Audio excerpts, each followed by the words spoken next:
We're going to go to Meet the McCains. We're going to do something different this time. We're going to have actually Tracy kind of, interview the McCains, whoever they are, and talk to them a little bit about, how they're staying together. How do they stay in love with each other? So Tracy Brown Howard, you are now the featured talk host. Well, hello, everyone, and welcome to Meet the McCains. Let's find out what really keeps them in love. Or are they? And now, our feature presentation. So I want to ask you some questions as far as, how do you stay in love? Tips that we can talk about. You want to go first, baby? I always let my lady go first. Since she blindsided me. So not to make she seem like, since she can't answer why she stays in love, because she ain't gonna be with me for 1,000 years. Because he makes me laugh, and I know that he does show sometimes appreciation of all the things I do. All the things I do. That's a good one.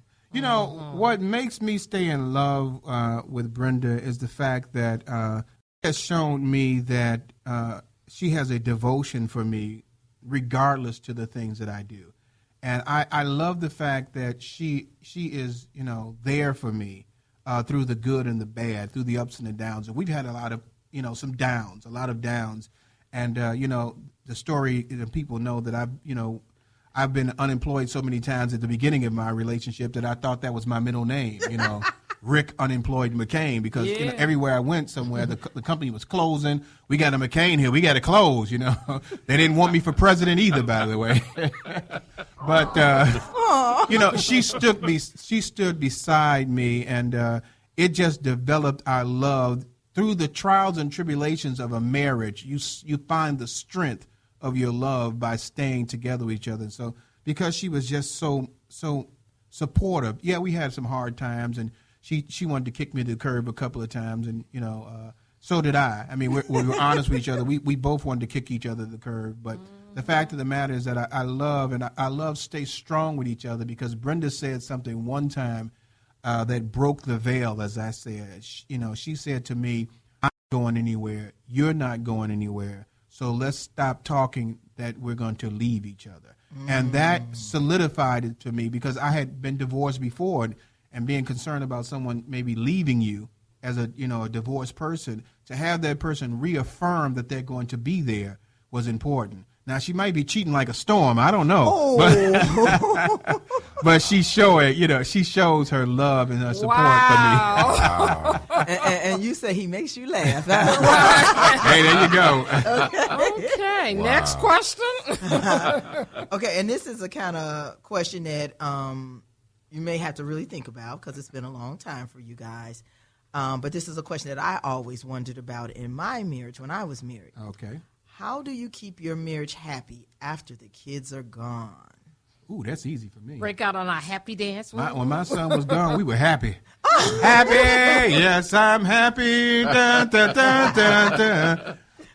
Wait, Brenda, before you finish, let me explain why I asked that question. Sure. Okay, a lot of times, and you guys, Philip could probably confirm this, a lot of times when you're married, you spend so much time talking about your job, talking about the kids, talking about everything that goes on in your life, because kids fill up a lot of times of marriage. But when those kids are gone, what are you talking about? Let's see. I think in the beginning it was, will he be bored with me? Right, that's what I'm wondering. Am I enough to complete this day? Because it was basically about our child. And he did this, and he need to do this, and we need to do this. And so, when you become empty nesters and we really look at each other, it's like, do we even like each other? Exactly. Because, seriously, Wait, look at his face. What's wrong? I mean, seriously. Because sometimes that's what you have in common. It's your children. Okay, and that's probably hard to understand for people who didn't have children before the marriage. Yeah. But may I say Go ahead. Yes, join in. He's like, what the heck? That is totally not my testimony. My wife and I, we look forward to spending time together. When the kids are gone, we're like, woo, we sound the alarm. Yeah. You know, we can go to dinner and you only have to pay for 2 people. You can I didn't think sit about down. that. You Right. can take a nap before you watch the movie. You can take a nap during the movie, rewind it and watch it again. over there, We yeah. love it. My wife and I, we're best friends. So, you know, we give each other signals across the room. Hey, look, it's time to go. You know, we don't even have to say it. We just give it. We connected now. I don't know what I would And do I'm without it. a tease Philip for a second because of course I told him he can talk, but you know this is Meet the McCain. You ain't a McCain, so Johnsons, nobody you know. really care about what you think. So next week we'll have Meet the Johnsons, okay? Right. On your next visit, we'll do a segment just Right. for you. This is Meet the McCains. I'm joking with you on that, but I would say that. And Philip, I'm actually surprised too because I never made my marriage about my kids. Yeah, he did. I'm a romantic, so I never made it about the kids. Sure, the kid was there and they became a responsibility, but I think some of the things that married couples do is that they fall into the pattern of making their lives about their Yes. kids so they can Exactly. escape the pressure Yes. or the responsibility of actually being about each other. Exactly. You've got to keep that marriage tied into the love that you have for each other, that child will understand and appreciate what they need to do in their relationship. And so we owe it to our children to let them see the power of love. And I always wanted to teach my son that Brenda was the most important person in that house. You know, she was the most important person in that house. And, you know, they say happy wife, happy life. I always used to say happy man is the master plan. You've got to do both of them. You got to keep your wife happy and your husband happy. You all have to keep each other happy. And I think a lot of times what happens with couples is that they find other things like television or this or that and that to show that they're with each other. But when those things are not around anymore, Exactly. they don't know how because they never practiced to be in love with each other for a lifetime. And one That's thing I exactly tell Rick that really makes me, when I'm happiest with you, is when he think I'm good. I love to laugh. I love when he makes me laugh because he's so serious to me. Yes. It's like he has he has the head of the reverend, the working man, then the husband, the father, and it's like, can I just get you? Whatever he'll do that's stupid or funny to me. Obviously, I'm funny and laughing here. It all just depends on the circumstances, you know. And again, with a lot of relationships, you know, life in itself can bog you down. Yes. Trials and tribulations at work and finances, things like that. And I know that can be a hindrance, but don't allow it to destroy the foundation of your marriage because that is what's going to be able to make you make it through for the rest of your life. Right. Okay. So that leads me to my last question. Okay. After 20 years, over 20 years, right? 22. Yeah, over 20 years of marriage. How do you keep that marriage strong? Because you guys work together, That's hard. you live together.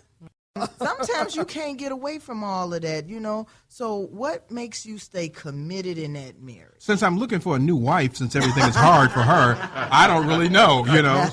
She needs to be dumped, I see. But no. Yeah, ladies and gentlemen, the Let's Stay Together show is looking for a new wife. No, but go ahead, baby. What you got to say about that? Because we are totally committed. Like you said, when I brought that to you, we made a agreement that neither one of us going nowhere. We want to stay married. See, that's the thing in a marriage. To make it work, both parties have to want it to work. Yeah. And we both share the same faith in God. And I do say that strongly. When a couple is unequally yoked, it doesn't work that well because one got one faith, one got another faith, and they going in different directions. Unless they have a plan that works for them, that's fine. But our thing always, we have a plan to stay committed to one another. And people are going to be unequally yoked. Everybody's not in the religious.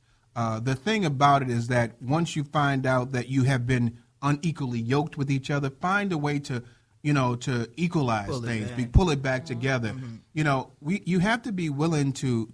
I used to say to people when I was teaching class, you've got to be willing to die on the cross for your marriage so it can survive.